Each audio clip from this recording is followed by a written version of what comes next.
Está comenzando Biblia Fácil. Una vez más, qué alegría poder saludarte, ingresar hasta tu casa, hasta tu sala, acompañarte en el lugar donde tú estás. Bienvenido a este programa. Ya sabes que aquí estudiamos la Biblia. Estamos en una temporada muy especial, analizando cada expresión de un mensaje especial que es dado para el tiempo del fin, basado en Apocalipsis capítulo 14. Ya hemos analizado aquí en los programas anteriores varias expresiones. ¿Por qué? 3 ángeles tienen un mensaje específico para darnos. Se trata del Evangelio eterno y lo que produce el Evangelio en nuestra vida.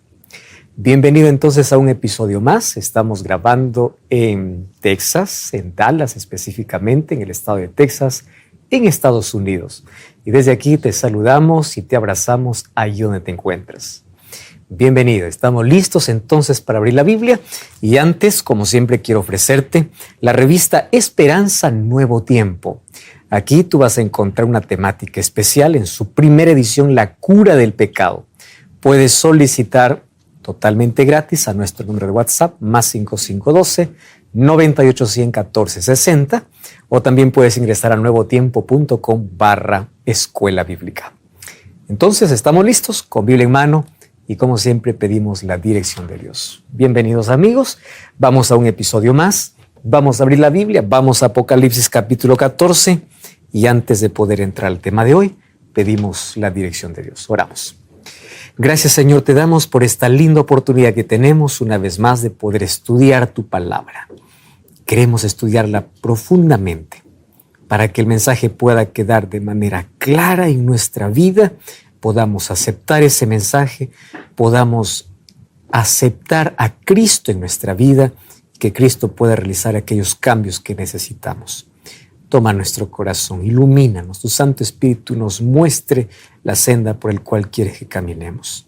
Danos tu bendición, abrázanos con tus promesas, fortalece nuestra vida y danos de este alimento espiritual en el nombre de Jesús. Amén. Apocalipsis capítulo 14. Todos los capítulos anteriores hablamos sobre algunas expresiones que tiene desde el primer ángel hasta el tercer ángel. Estamos analizando ahora específicamente el mensaje del tercer ángel. Ya vimos en qué consiste el Evangelio eterno, por qué predicar a todos los moradores de la tierra, qué significa temer a Dios, qué significa dar gloria a Dios, qué significa que la hora de su juicio ha llegado, qué significa adorar al Creador, qué significa la caída de Babilonia y cuál es el vino que da a beber. Ya hablamos también sobre la bestia, la imagen de la bestia y la marca de la bestia. Y hoy vamos a detenernos en el versículo 10, pero para entender el 10 vamos a comenzar desde el 9. Dice así: el tercer ángel le siguió diciendo a gran voz: si alguno adora a la bestia y a su imagen, y recibe la marca en su frente o en su mano, él también beberá del vino de la ira de Dios, que ha sido vaciado puro en el cáliz de su ira, y será atormentado con fuego y azufre delante de los ángeles y del Cordero. Y su humo de tormento sube por los siglos de los siglos. No tienen reposo ni día ni de noche aquellos que adoran a la bestia, a su imagen, y aquellos que reciben la marca de su nombre. El versículo 10 y 11 va a ser nuestro tema de estudio de la próxima lección. Hoy vamos a detenernos solamente en una expresión del versículo 10. Aquel que adora a la bestia, a su imagen, o recibe la marca en su frente o en su mano, beberá del vino de la ira de Dios. A ver, todos hemos escuchado muchas predicaciones en la vida y muchos mensajes direccionados en cualquier medio sobre el amor de Dios. Porque hablar de la ira de Dios puede ser muy incómodo. Pero la expresión ira de Dios es una expresión común en toda la Biblia. Lo encontramos desde el Antiguo Testamento hasta el libro de Apocalipsis, el último libro de la Biblia. Yo no sé si ustedes recuerden algún mensaje que hayan escuchado sobre la ira de Dios. Qué difícil es poder pararse en un púlpito, en una iglesia o enseñar y decir así: bienvenidos al culto de hoy. Hoy hablaremos sobre la ira de Dios. Porque nuestro mensaje siempre está direccionado al perdón, a la misericordia, a la gracia, que claro que es la base del Evangelio. En eso consiste el Evangelio. Aquí descubrimos que el Evangelio es Cristo. Y hablar de Cristo es hablar de la plenitud de quién es Él, como creador, como juez, como salvador, como abogado, como protector. Pero también la Biblia dice que ese Cristo, ese salvador, ese creador, aquel que demanda de adoración, de temor, aquel que quiere que le demos gloria, dice que aquellos que no escuchan el mensaje ni del primero, ni del segundo, ni del tercer ángel, beberá de la copa de la ira de Dios. Entonces hoy queremos conocer un poco de qué se trata de esa ira. ¿La ira de Dios es como la ira humana? ¿Dios se enoja igual que los seres humanos? Vamos a ver en qué consiste esa expresión. Muy bien, la ira de Dios entonces, según Apocalipsis 14, 9 y 10, es derramada sobre aquel que adora a la bestia o recibe su marca. Ira de Dios. ¿Cuál es el concepto que tenemos de ira de Dios? Automáticamente cuando escuchamos la expresión ira de Dios, recordamos catástrofes, ¿no? Ya un dicho popular, incluso una expresión popular es tormenta, inundación. Eso es un reflejo de que Dios está enojado, que Dios está castigando. Y nosotros tenemos, dentro de nuestra cultura, diversas cosas que distorsionan la imagen de Dios. Por ejemplo, desde niños a veces se le dice, o los padres dicen a los niños: no hagas esto porque Dios se enoja, Dios tiene ira, Dios te castiga.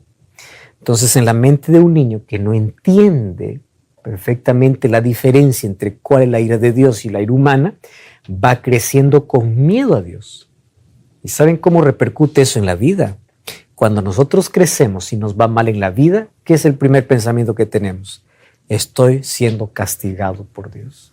Porque nos colocaron en la mente una imagen de un Dios castigador. Te portas mal, ahí viene el castigo. Y ahí viene el reclamo. ¿Cuál es el reclamo? Te va mal en la vida, comienzas a decir: Señor, ¿y por qué a mí? Yo soy fiel, yo voy a la iglesia, yo hago esto. ¿Por qué? ¿Por qué? Es que nosotros hemos entendido mal el carácter de Dios. ¿Quién dijo que el sufrimiento en la experiencia humana era castigo de Dios? El sufrimiento en nuestra experiencia es por el pecado. ¿Hay un 70% del sufrimiento que se puede evitar? Sí. ¿Por qué? Porque la mayor parte de nuestro sufrimiento tiene que ver con consecuencias de nuestras decisiones. La mayor parte. Dolor, enfermedades, la mayor parte. Decisiones. Maltraté mi cuerpo, no puedo dejar un vicio, me aferré a lo que no debo, en fin. Pero hay un 30% que es inexplicable. Hay gente tan fiel que sufre. ¿Dios le castiga? No. Mira a Job. Jesús sufrió. Entonces, en nuestra mente no tiene que existir la idea: estoy siendo castigado ahora, ¿por qué? Porque me porté mal. ¿Qué cosa estaré pagando? Son expresiones que nos llevan a una imagen distorsionada de Dios. Entonces ahí viene la pregunta: ¿cómo conciliar la idea de que Dios también se aira? Dios, queridos, no castiga a los pocos. Su ira y su castigo siempre está reservado solo para un momento. Dios no anda castigando cada rato. Cuando Dios quiso eliminar y cortar la maldad en la generación antediluviana, demostró su ira a través del diluvio. Un solo momento. Punto final. Todo lo que ocurre en el transcurso del tiempo puede ser por consecuencia del pecado o por pagar las consecuencias de nuestros actos. Pero la ira de Dios siempre estará reservado para momentos específicos. Y hoy vamos a descubrir de qué se trata esa ira. Entonces, cuando en nuestra cabeza está, estoy siendo castigado, Dios me está, es porque probablemente desde niños fuimos criados con ese concepto, por es que de adultos todo echamos la culpa a Dios y no se trata de eso. Dios nos ama, Dios nos perdona, Dios da una oportunidad, pero también su ira está reservado para un momento específico. ¿Más de qué se trata esa ira? ¿En base a qué está esa ira? En la Biblia nosotros encontramos diversos recursos lingüísticos.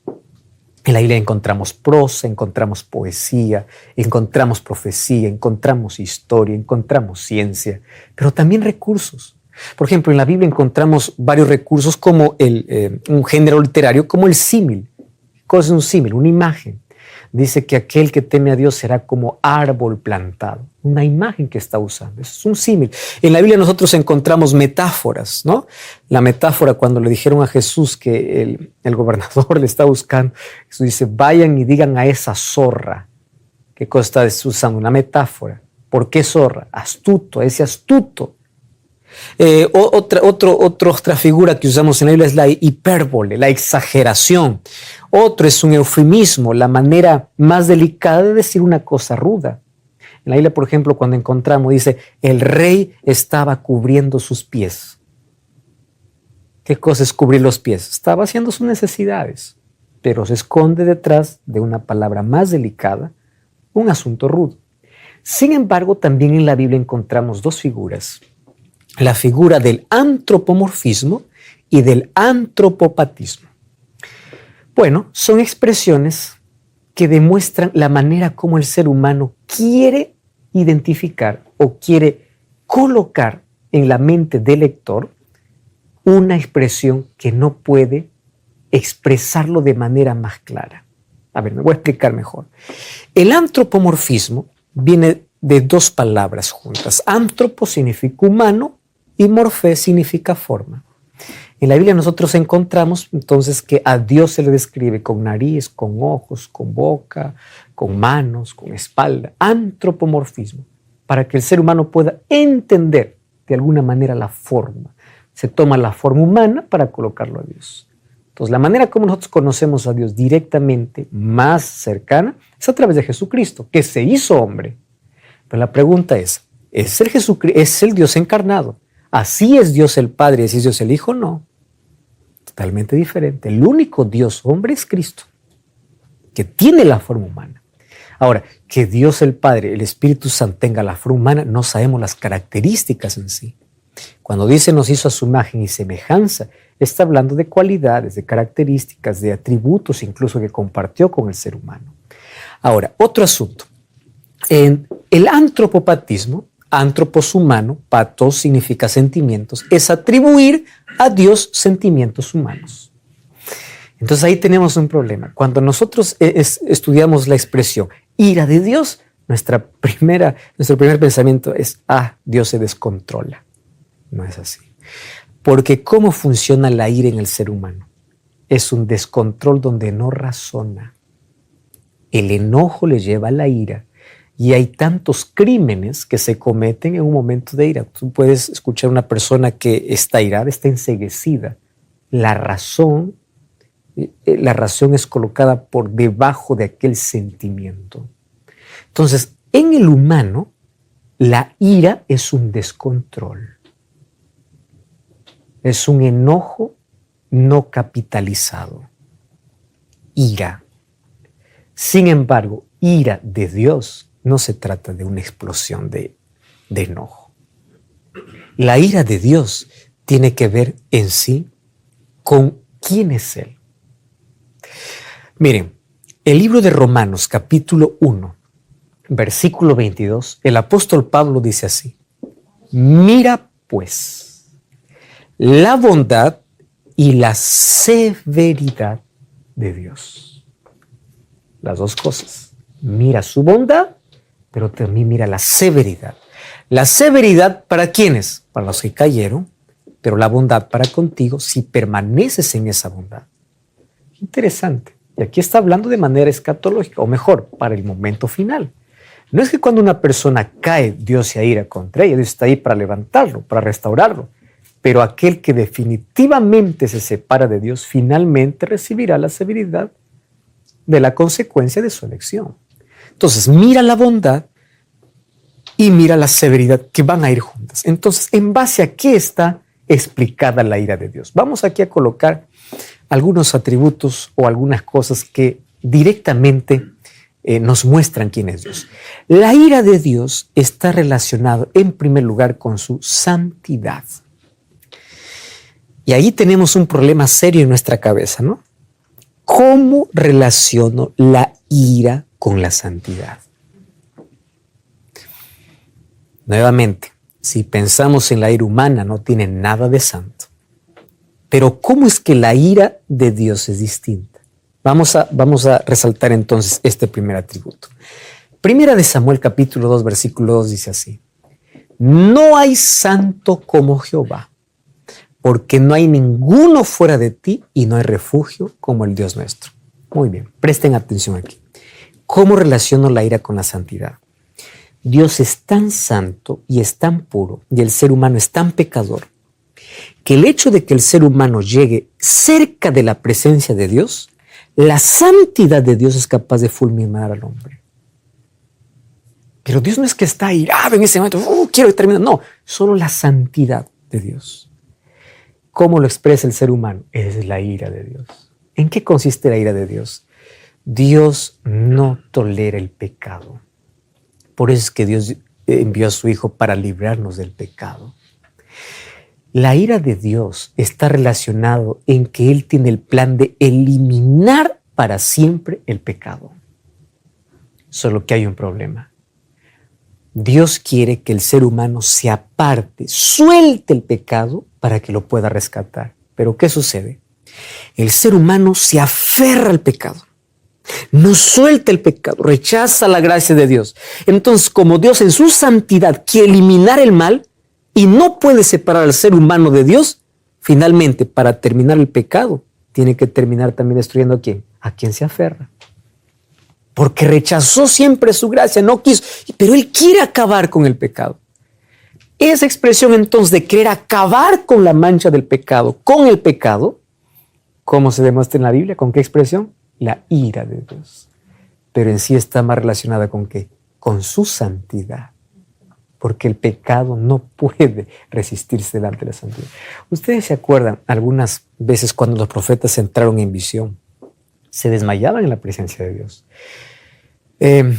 Juan, cuando en la isla de Patmos dice que recibió la primera visión de Jesucristo glorificado, dice: yo caí como muerto. Yo caí desmayado. ¿Cómo, en qué lenguaje estaría escrito esa expresión? Dios está airado conmigo. No es que está airado, sino que la santidad de Dios es tanta que el pecado hace que ante esa santidad yo quede como muerto. ¿Recuerdan ustedes a Isaías cuando vio aquella visión? El Dios alto y sublime. El Dios que está sobre todo. ¿Y qué cosa dice Isaías? Que soy yo, un pobre inmundo, que habito entre un pueblo inmundo. Yo no soy digno. ¿En base a qué? A la santidad de Dios. Entonces el hecho de que la santidad de Dios sea tan grande que el pecado no se resista, ¿con qué lenguaje se presenta en la Biblia? Como la ira de Dios. Número 2. La ira de Dios está en base en su pureza.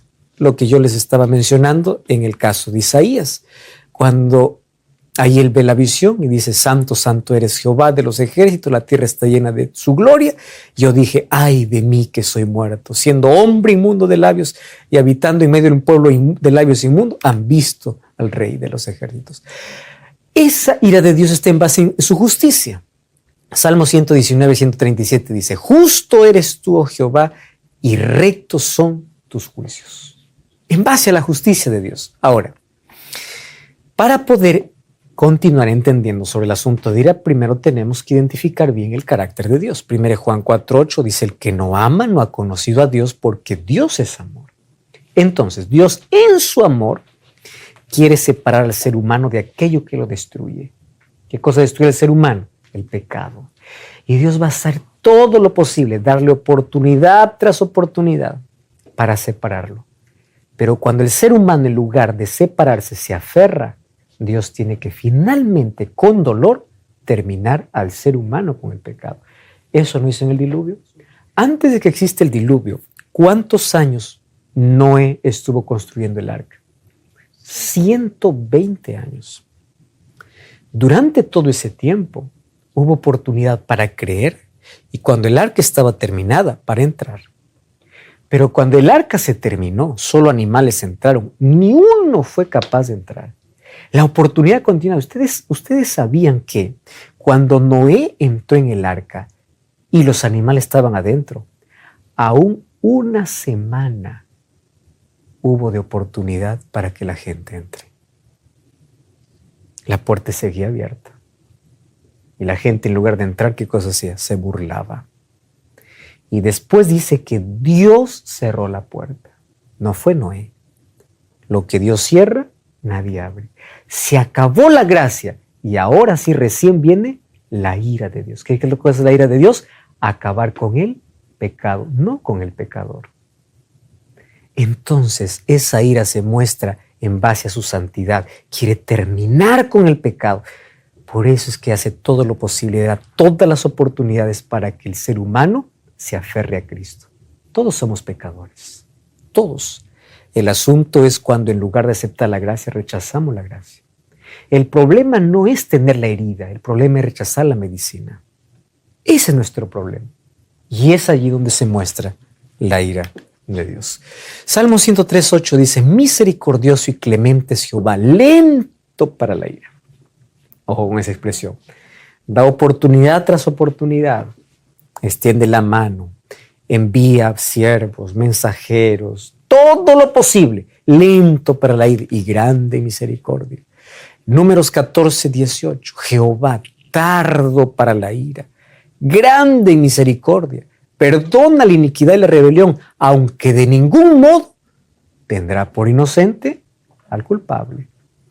Dios me ama, Dios me va a salvar, yo puedo hacer lo que quiero. Está bien, Dios es misericordioso, mientras Dios tienes oportunidad, pero tampoco tendrá por inocente al culpable. Y aunque es tardo para la ira, un día su ira se muestra al eliminar el pecado completamente. Este libro es interesante. Miren lo que dice. La cuestión no es por qué Dios castiga el pecado. Entiendan aquí esta expresión. Sino por qué permite la continuidad de la rebelión humana. Es habitual que vemos a Dios como tolerante. Estamos acostumbrados a eso, ¿no?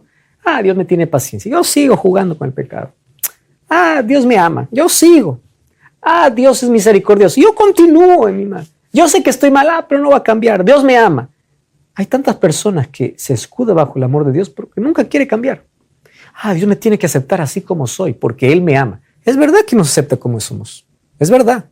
Pero cuando vamos a Él nunca nos deja como llegamos. Él nos cambia. El amor, la misericordia, la gracia de Dios está extendida hasta que se cierra la oportunidad. Ahora se conoce la severidad. Antes, cuando había bondad, lo rechazaste. Y luego, cuando viene la severidad del asunto, es porque ya no hay más oportunidad. Es habitual que veamos a Dios como tolerante. De hecho, es bondadoso, paciente y tardo para airarse. Su ira es tan tardía que cuando llega a airarse, quedamos impactados y ofendidos con ella. Ese es nuestro problema, ¿no? Estamos acostumbrados solamente a ver ese Dios que ama, que perdona, que suplica, un Dios. ¿Saben qué interesante que últimamente las personas están viendo a Dios más o menos como un muchacho enamorado, apasionado, que ruega, que suplica, que busca? Nosotros debemos tener el pensamiento equilibrado. Dios me ama, Dios me da oportunidad, pero no es que Dios es ese muchacho apasionado. Él es Dios. Yo tengo que respetarlo, tengo que honrarlo. Dios no va a venir a postrarse a mis pies para que yo le acepte. Dios es Dios. La oportunidad y la misericordia que Él me otorga es para que yo pueda cambiar, es para que yo pueda separarme del mal. Porque así como un día conozco su bondad, cuando yo desprecio todas las oportunidades, luego ¿qué cosa viene? La severidad. Y aunque es tardo para irarse, cuando llega el momento de su ira, Él acaba con el pecado. Recordemos, la ira de Dios está en relación contra el pecado. Por eso es que quiere salvar a quién? Al pecador. Para separarlo de allí, que es aquello que lo destruye. Éxodo capítulo 32, versículo 10, dice así: ahora pues, déjame que encienda mi ira en ellos y los consuma, y yo de ti haré una nación grande. A partir de este momento queremos analizar en la Biblia qué cosas son aquellas que en la Biblia muestra que Dios se aira. Y según el texto que nosotros leímos, es que cuando su ley es transgredida, su ley es quebrada, Dios se aira. ¿Y por qué razón? Porque al quebrar la ley, nos separamos directamente de Dios y nos entregamos abiertamente al pecado. ¿Y la ira de Dios contra qué es? ¿Contra el pecador o contra el pecado? Contra el pecado. Entonces ahí aparece la ira de Dios porque Él quiere terminar con aquello que destruye al hombre. Pero el ser humano, infelizmente, en lugar de poder aferrarse a Cristo, quiebra su ley y se aparta de su ley. Mas vamos a continuación a ver otros textos bíblicos donde muestra la ira de Dios. ¿Y qué cosa es lo que despierta esa ira? No cambies el canal, vamos a una breve pausa y ya regresamos aquí en Biblia Fácil.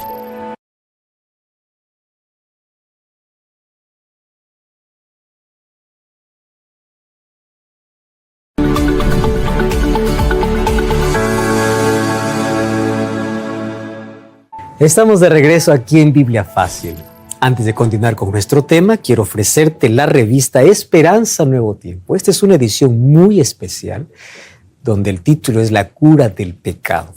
Ya sabes que puedes solicitarlo gratuitamente al número de WhatsApp más 5512 9810 1460, o también tú puedes ingresar a nuestro sitio web que es nuevotiempo.com/escuela bíblica. Ingresa allí y vas a encontrar este y otros materiales que sin duda van a fortalecer tu vida y vas a aprender muchísimo con Biblia en mano como siempre. Así que solicítalo ahora mismo. Muy bien, continuamos entonces hoy con nuestro estudio. Estamos hablando sobre la ira de Dios y vamos a ver cómo esta ira se muestra en el tiempo del fin. Porque, ¿qué cosa dice el tercer ángel? Si alguno tiene la marca, si alguno adora a la bestia, espere, la ira de Dios se va a hacer sobre él. Muy bien. ¿En qué momento ocurrirá eso? Antes vamos a ver qué cosas hacen que la ira de Dios se demuestre. Y aquí en Éxodo 32:10, Dios habla con Moisés. Deja que se encienda mi ira. Dios todavía no estaba irado. Le dice, deja que se encienda mi ira. ¿Por qué? Porque el pueblo había quebrado su ley. Había quebrado el pacto. ¿Qué más enciende la ira de Dios?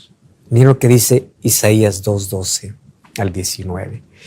Día de Jehová, día de los ejércitos vendrá sobre todo soberbio y altivo, enaltecido, y todo enaltecido será abatido. En el libro de Proverbios capítulo 6 dice, 6 cosas aborrece Jehová y 7 abomina su alma. ¿Qué cosa es lo que Dios no tolera del ser humano? Es que siendo tan pequeño, insignificante, se crea tan poderoso a tal punto de rechazar a su propio creador. Y esto es lo más triste, ¿no? Los seres humanos, con migajas que tienen la vida, se cree poderosísimo. Hasta que viene algo simple y le hace pisar tierra y le dice, tu vida es corta. En este periodo de pandemia, los hombres más poderosos, ¿de qué servía su poder? Los hombres más ricos, ¿de qué servía su riqueza? Los más importantes, ¿para qué servía? Pero cuando todo va bien, pues uno se siente todopoderoso, tan importante, a tal punto de decir, ¿qué importa a Dios? Yo no quiero a Dios, rechaza a Dios, da la espalda a Dios, y la soberbia comienza. ¿Qué cosa es soberbia? No reconocer quién soy. ¿Qué cosa es humildad? Saber quién soy y quién es Dios. Entonces la soberbia hace que la ira de Dios pueda estar sobre él. Juan 3:36, otra vez encontramos esta expresión. El que cree en el Hijo tiene vida eterna, pero el que rehúsa creer en el Hijo no verá la vida, sino que la ira de Dios está sobre él. ¿Por qué la ira de Dios está sobre él? Porque nuevamente recordemos, Dios quiere destruir el pecado. Entonces, su ira es contra el pecado.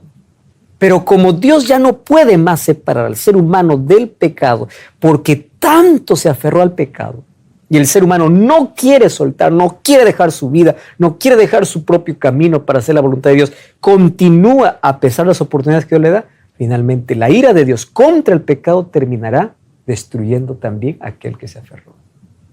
En eso consistirá finalmente la destrucción final. Con mucho dolor, millones de personas serán destruidas. Y ojo con esto, no piensen que serán destruidas todas las personas que son solamente llenos de maldad. Ustedes saben que en la destrucción final el lago de fuego estará lleno de gente buena. Gente buena. Gente honesta, gente leal. Gente que nunca estuvo envuelta en corrupción, nunca estuvo envuelto en escándalos. Padres de familia excelentes, personas honradas, estarán en el lago de fuego. ¿Por qué razón? Porque rechazaron la gracia de Cristo. No se trata de cuán bueno yo sea. Se trata de cuán dispuesto estoy a aceptar que Cristo me salve del pecado. Y habrá gente tan mala que estará en el cielo. No porque es mala, sino porque en su maldad reconoció su condición, se arrepintió de todo corazón, Dios lo transformó y Dios lo sacó de la profundidad del pecado. El cielo estará lleno de grandes pecadores arrepentidos. Y el lago de fuego estará lleno de pequeños pecadores que nunca se arrepintieron. La ira de Dios, ¿por qué viene? Aquel que rehúsa creer en el Hijo no verá la vida. Y la ira de Dios está ahí. No dice aquel que es bueno, aquel que es malo. No. Las obras aquí no cuentan. El libro de 1 de Juan capítulo 5, versículo 11 y 12. Ahí habla, ¿no? El que tiene al Hijo tiene la vida. El que no tiene al Hijo no tiene la vida. Así de simple. No importa qué título tengas, qué cargo tengas, no importa. ¿Tienes o no tienes? Romanos 8:1 dice, ninguna condenación hay para los que están en Cristo. Quiere decir que los que están sin Cristo están condenados. No importa lo que hagan. No importa.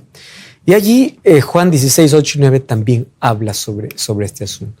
¿Qué cosa más aquí despierta la ira de Dios? Y aquí al texto que leímos al comienzo. Si alguno adora a la bestia y a su imagen y recibe la marca en su frente o en su mano, él también. Cuando dice también, significa que todos los otros, junto a todos los otros que transgredieron su ley, que eran soberbios, ¿qué cosa más hemos visto? Aquellos que rechazaron a Cristo, también todos ellos beberán, ¿qué cosa? Del vino de la ira de Dios. Entonces, una falsa adoración, ¿qué cosa es el resultado? La ira de Dios sobre él. ¿Y en qué consiste esa ira? Vamos a Apocalipsis capítulo 16. Apocalipsis capítulo 16, versículo 1.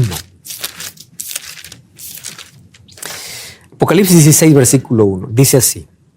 Y oí una gran voz que decía desde el templo a los 7 ángeles. Que decía, vayan y derramen sobre la tierra las 7 copas ¿de qué? De la ira de Dios. Muy bien. ¿En qué momento se derramará esa ira? Vamos a retroceder un versículo antes, capítulo 15, versículo 8. Y el templo se llenó de humo por la gloria de Dios y por su poder. Nadie podía entrar en el templo hasta que se cumplieron las 7 plagas de los 7 ángeles. ¿Cuál es ese templo que habla aquí la Biblia? El santuario que está en el cielo. Lo que hizo Moisés en el desierto era una miniatura del santuario real. Eso dice el libro de Hebreos. Bueno, en un momento ese templo se llena de... Dice, nadie puede entrar. Ese nadie puede entrar es el símbolo. No hay nadie más adentro para interceder. Cristo terminó su obra y sale del santuario. ¿Y por qué ahí aparece la ira de Dios? ¿Recuerdan el concepto? ¿Qué cosa Dios quiere destruir? El pecado. Pero cuando Cristo sale, los casos de la humanidad, ¿qué cosa están? Decididos. Entonces, ¿quiénes son los que soportan la ira? Aquellos que ya están condenados. Dios quiso salvarlos, Dios les dio oportunidad, Dios les habló, hizo todo lo posible, hizo llegar el mensaje por cualquier medio. Rechazaron por todo. Entonces dice, el caso está decidido. Quise salvarte, pero no quisiste. Entonces mi ira, que es contra el pecado, ahora ¿contra quién es? Contra aquel que no permitió que Cristo lo salve. Se muestra esa ira cuando la gracia terminó. Eso quiere decir que cuando las plagas caigan sobre la tierra, ya no habrá más oportunidad de arrepentimiento. Si ustedes leen el capítulo 16 de Apocalipsis, a pesar, dice, del ardor y del dolor por las plagas, no se arrepintieron. ¿Y por qué razón? No hay arrepentimiento porque el Espíritu Santo, que es el único capaz de convencer de pecado, ya no más está trabajando sobre la tierra. Ya no más. El ser humano puede tener argumentos, el ser humano puede hablar bonito, puede tener capacidad de oratoria, puede hablar bien, pero jamás podrá convencer de pecado. Jamás. El único que convence de pecado es el Espíritu Santo. Entonces, cuando una persona dice, yo fui convencido por una prédica, no, el Espíritu Santo usó la prédica. Yo me arrepentí por un canto. No, no es el canto. El Espíritu Santo usó el canto. Yo me arrepentí porque leí un libro. No, el Espíritu Santo usó el libro. Yo me arrepentí por un programa. No, el Espíritu Santo usó el programa. Porque el único capaz de convencer es el Espíritu. El ser humano no, el ser humano es un canal, es un instrumento. Eso es todo lo que es el ser humano. Mas el Espíritu Santo es aquel que usa esa música, esa palabra, ese programa, ese libro, esa predicación, ese ser humano imperfecto, débil, frágil, lo usa. ¿Para qué? Pero es el Espíritu quien convence. Entonces, cuando se termina la gracia en el cielo, el Espíritu cesa de trabajar. Y no hay más arrepentimiento. Los casos están decididos. Y como los casos están decididos, la ira de Dios ya va directamente ¿contra qué? Contra el pecado y aquellos que nunca quisieron o aquellos que siempre perdieron las oportunidades que Dios le dio. Y ahí vemos quiénes son aquellos que soportan aquella ira. Esta ira, a veces nosotros confundimos las señales con las plagas. Y hay una diferencia enorme. Una señal es una alerta para prepararnos porque Cristo está volviendo. Una plaga ya no es una alerta. Una plaga es mi caso está decidido. Estoy perdido. ¿Cuál es la diferencia entre una señal y una plaga? Las señales son dadas con misericordia. Hoy tenemos inundaciones, terremotos, maremotos, peligro, crisis. Hay misericordia aún detrás de la tragedia. Pero la ira de Dios es sin misericordia. Y fíjense, cuando nosotros leemos el capítulo 16 del libro de Apocalipsis, encontramos que allí 7 plagas caen sobre la tierra, sin misericordia. ¿Cuál es la primera? Versículo 2. Primero derramó su copa sobre la tierra, vino una úlcera maligna y pestilente. Esto será una enfermedad incurable. No hay cura para esto. No habrá vacuna. La ciencia no podrá ni descubrir ni la razón del problema, ni cómo aliviar el dolor. Porque esto es dedo de Dios. Esto es plaga. Esto es la ira de Dios. Y aquello que viene como parte de la ira de Dios, no hay solución humana. La carne, la piel lleno de llagas abiertas, vivas, úlcera maligna. Hoy hay pandemias y enfermedades que el ser humano intenta aliviar el dolor, controlar, pero estas plagas no tendrán ni explicación para su existencia, como tampoco tendrá cura. No habrá manera. Entonces, úlcera maligna. Ustedes recuerdan que cuando se mandaron, Dios envió plagas para el pueblo para Egipto. Las plagas caían solo para Egipto y no para los hijos de Israel. ¿Por qué? Ahí está la protección de Dios. A pesar de que ellos se encontraban casi en el mismo territorio, las plagas no tocaban al pueblo de Dios. Y lo mismo ocurrirá en el tiempo del fin. Entonces dice, cuando tú superes la prueba, eres leal a los mandamientos de Dios, en lugar de la marca, tú recibes el sello de Dios, eres protegido por Dios, no tengas miedo. Va a haber tribulación, va a haber dificultades, va a haber, vas a perder oportunidades, privilegios, vas a perder, pero no recibirás las plagas. ¿Por qué razón? Dios será tu protector. No te tocará. Hay algunas personas que hoy confunden eso. Dice, en esta pandemia yo no me enfermé porque Dios me protege. No. Ahora todos estamos expuestos al mal, al problema. La de las plagas sí Dios nos va a proteger. Y no confundamos plagas con señales. ¿Correcto? Hoy hay gente tan fiel que ha muerto por pandemia. Gente tan consagrada que enfermó. Porque de esto no debemos confundir una plaga con una señal. De las plagas Dios nos va a proteger, sí. De las plagas. Esa no nos tocará. Pero mientras no sea plaga, todos estamos expuestos. Todos. Ahora, segunda plaga. El segundo ángel derramó su copa sobre el mar y este se convirtió en sangre como de muerto y murió todo ser vivo que había en el mar. Miren, las plagas serán de manera seguidas. No habrá tiempo entre una y la otra. Mientras cayó la primera, aparece también la segunda. Ahora imagínense el dolor aquí. Úlcera maligna. Y si quieres beber, primero, todas las aguas del mar se convirtieron en sangre. Y todo lo que había en el mar murió. Pero como si eso fuera poco, la tercera plaga se derrama sobre los ríos. Y cuando los ríos se convierten en sangre, quiere decir que aquellos que están recibiendo la ira de Dios no tendrán cómo calmar su sed. No tendrán. Y ustedes saben que cuando se derrama esta plaga sobre los ríos, el versículo 4 al 6 dice que un ángel decía, justo eres, oh Señor, porque has juzgado estas cosas, por cuanto derramaron la sangre de los santos y los profetas, tú les has dado de beber sangre porque lo merecen. Recuerdan que antes de las plagas hay persecución, hay opresión, hay mal que la bestia, hay sufrimiento. Muy bien, ahora sí, justo eres, Señor, porque tus juicios están cayendo sobre aquellos que oprimieron a tu pueblo. Cuarta plaga, el cuarto ángel derramó su copa sobre el sol, el cual fue dado a quemar a los hombres con fuego. Yo no sé cuál es el clima más caliente que ustedes experimentaron en la vida. Yo ya fui a climas extremos. No me considero que he ido al más extremo, pero conozco poco los climas extremos.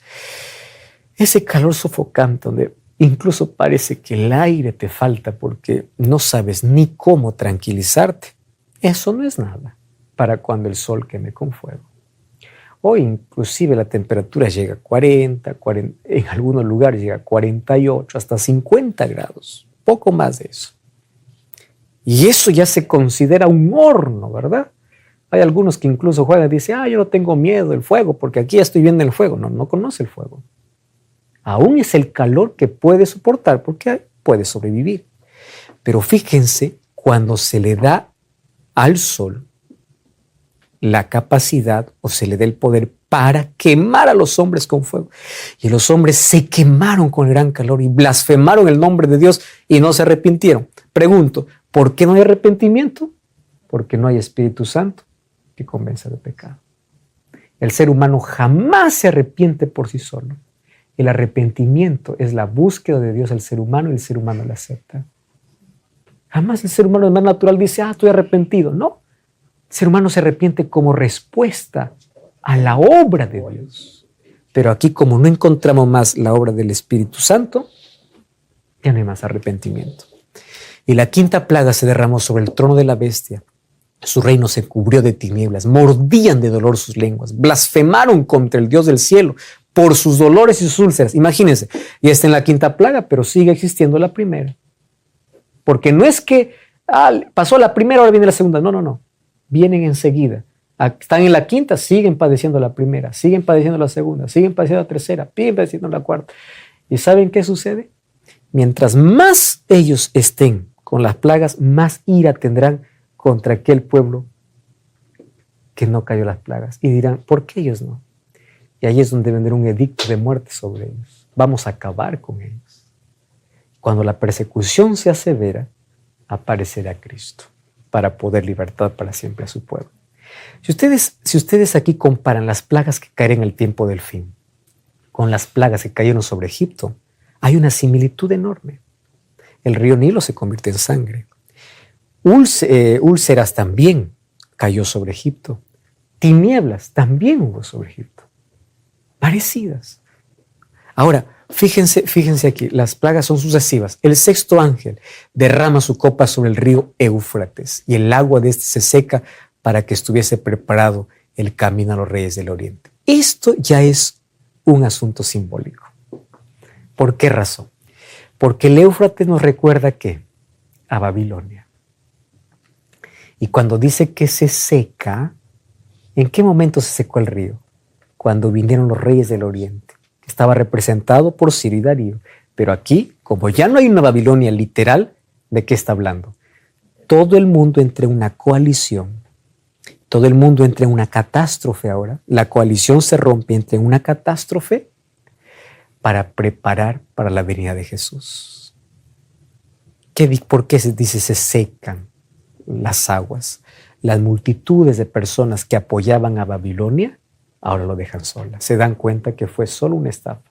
Babilonia les mintió. Totalmente. Y se están preparando ¿para qué? Se reunió en el lugar que en hebreo se llama Armagedón. Armagedón viene del monte Meguido, que era un escenario de batallas decisivas, como el monte Carmelo. Esta batalla no es militar, sino espiritual. Una guerra entre la verdad y el error. La última batalla es esta de acá. ¿Y qué sucederá? Apocalipsis 16 dice que Satanás se prepara para esa batalla. Y así como Dios tiene un mensaje con 3 ángeles, Satanás, ¿qué cosa tiene? Su Trinidad. ¿Cuál es su Trinidad? El dragón, la bestia y el falso profeta. Esos 3 dan origen ¿a qué? Allí dice, y vi salir de la boca del dragón, de la bestia y del falso profeta 3 espíritus a manera de ranas, forma de ranas. ¿Por qué ranas? Rana significa inmundicia. ¿A quiénes representa? Representa la inmundicia de Babilonia, que está en contraparte del mensaje de los 3 ángeles. Dice que harán señales y milagros. ¿A qué representa? El dragón representa el espiritismo. El dragón. La bestia al romanismo y el falso profeta al protestantismo apóstata. Los 3 dando origen ¿a qué? A señales y milagros para intentar todavía mantener unido para que ellos puedan seguir siendo adorados. Sin embargo, ahí vendrá la 7ª plaga. El 7º ángel derramó su copa sobre el aire y salió una gran voz del cielo que dice, hecho está. Hubo relámpagos, voces y truenos y un gran temblor, terremoto tan grande cual nunca hubo jamás de los hombres que hayan estado sobre la tierra. ¿Qué significa esto? Esta es lo último que sucederá antes de la venida de Jesús. Y allí menciona que la ciudad estará dividida en 3 partes, o sea, la unidad satánica es despedazada. El mal que parece que llegó a la cumbre, cayó. Babilonia, que parece que iba nunca a caer, cayó. Los poderes que estaban en contra de Dios, caen. Todo está dividido, porque finalmente Dios tiene la última palabra. Cristo vendrá para colocar punto final. Amigos, y aquí hay una solución para este problema. Ustedes recuerdan que en la última plaga que cayó sobre Egipto, Dios involucró a su pueblo para que la plaga no les toque. Y les dijo así, hoy el ángel va a venir a destruir a todo primogénito. Pero esta plaga también puede tocarles a ustedes. Ustedes tienen que hacer una cosa. van a manchar con la sangre del Cordero las puertas, los umbrales de su puerta. La garantía para escapar de esta plaga, ¿cuál sería? La sangre del Cordero. No dijo, los que son buenos se salvan. No, sangre del Cordero. En el nombre de Dios te digo una cosa, tu garantía no está en tu bondad, no está en tu experiencia, no está en tu poder, no está en tu gloria. La garantía para poder escapar o para poder ser librado de todo esto es la sangre del Cordero. Es Cristo. Y cuando Cristo entra a tu vida, Él tiene que transformar tu vida. Él te hace obediente. Él coloca su ley en tu corazón. Es eso el Evangelio. Es tan simple, porque aquellos que rechazan esas oportunidades, aquellos que en su libertad se rebelan contra Dios, finalmente, ¿qué cosa recibirán? La ira de Dios. Mas hoy apenas vemos señales, cada vez más crisis y más dolor. Pero esas señales son advertencia. Estamos llegando al final de la historia. Cristo vendrá para poner punto final al dolor, a la injusticia, al cáncer, a todo aquello que te arranca lágrimas. Por eso tú tienes que hoy estar preparado. Entrégate a Cristo. Ha llegado el momento de tomar esa decisión. Cristo bebió la copa de ira del Padre para que tú no puedas beber esa ira. Por eso tienes que aceptar a Jesús como tu Salvador. ¿Qué haces desperdiciando tu vida sin Él? Es hora de entregarse a Cristo. Allí donde estás, cierra tus ojos y ora conmigo. Querido Dios, gracias por tu palabra. Hoy entendimos de que tu ira se refiere a que tú quieres eliminar el pecado. Y aunque nosotros somos pecadores, no queremos más aferrarnos a aquello que nos destruye. Queremos aceptar tu gracia, aceptamos a Cristo como nuestro Salvador. Y a partir de hoy queremos tener una nueva vida contigo. Toma nuestro corazón, produce en nuestro corazón el arrepentimiento verdadero y que tu Espíritu continúe trabajando en nuestra vida. En el nombre de Jesús te pido. Amén.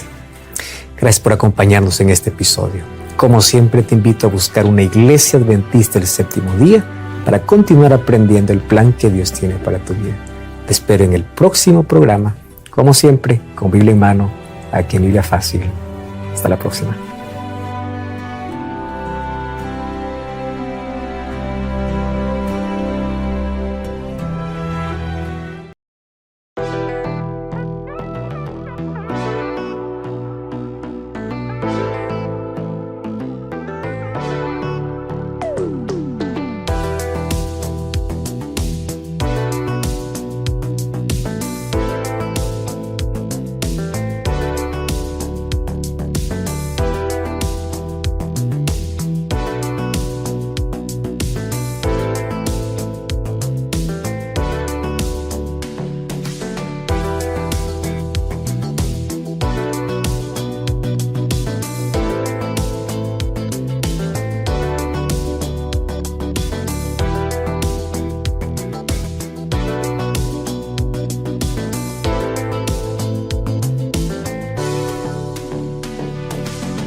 Bao đêm đợi chờ mưa rơi, lòng trời vơi như giữa biển khơi, cánh chim bế nhau tung bay, người đầu hay ta không oán trời.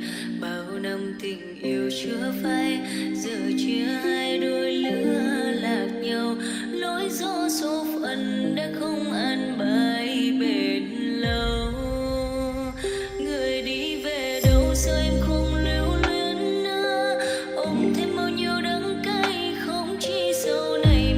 gặp đường không, lòng quạnh thắm muốn đôi tay xót xa, khuôn mặt ấy anh ghi sâu vào tim này, thương bờ vai em chia với chẳng ai cởi, lúc vui buồn lúc cô quanh mình em, người giờ phần như cánh chim lang bay dòng đời gió, em thầm muốn em bước giữa muôn vàn đau khổ, từng là đàn thôn nữ muôn hiền mà vạn người mê, giờ thì còn thân xác hoa tàn người đời trẻ.